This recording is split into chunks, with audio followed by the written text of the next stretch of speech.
आज हम स्टडी करेंगे क्लासिफाइंग वर्टिब्रेट्स में मैमल्स के बारे में।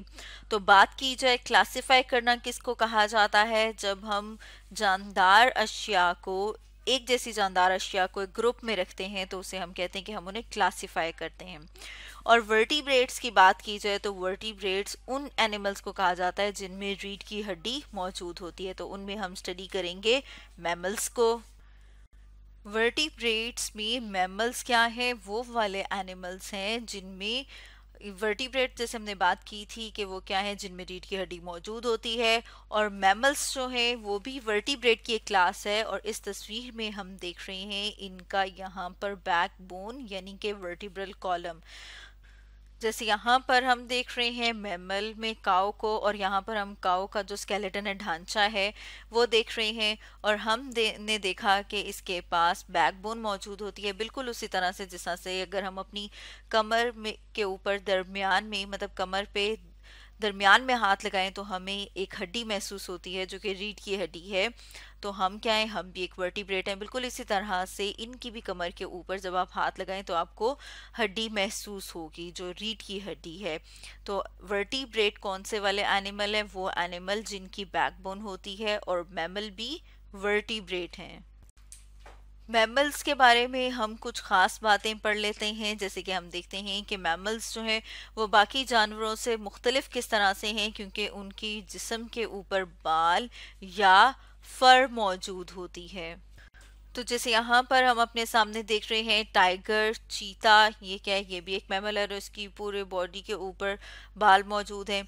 इसी तरह से कैट की बात करें, बिल्ली, तो बिल्ली के ऊपर भी बाल मौजूद होते हैं।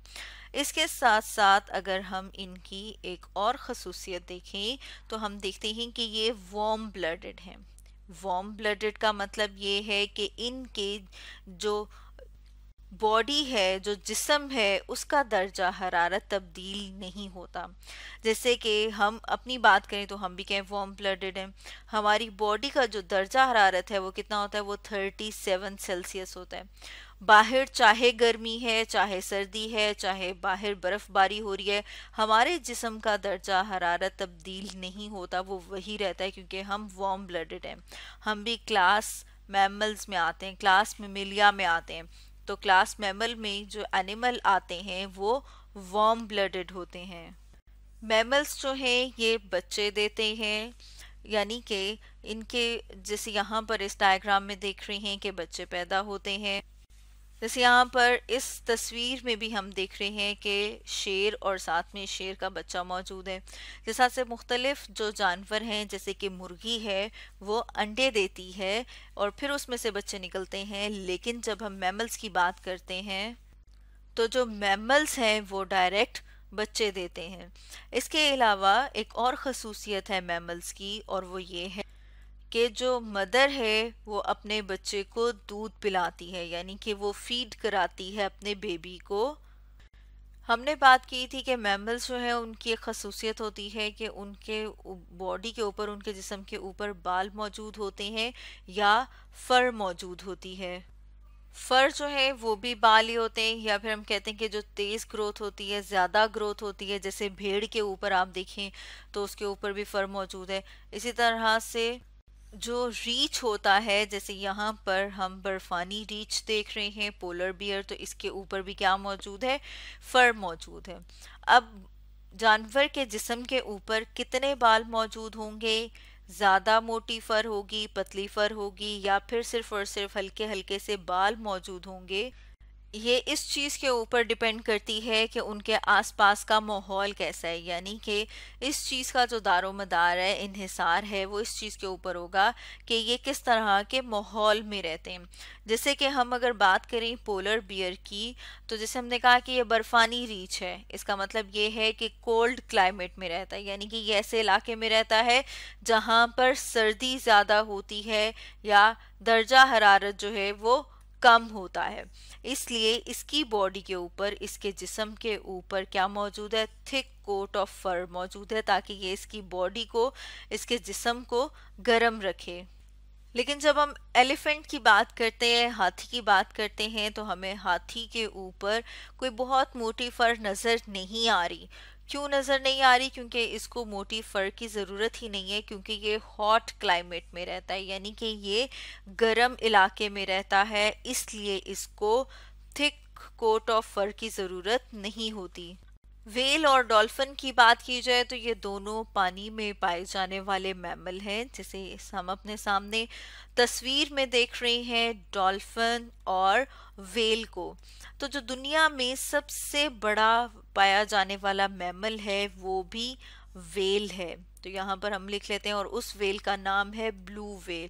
तो जो ब्लू व्हेल है वो दुनिया में पाया जाने वाला लार्जेस्ट मैमल है।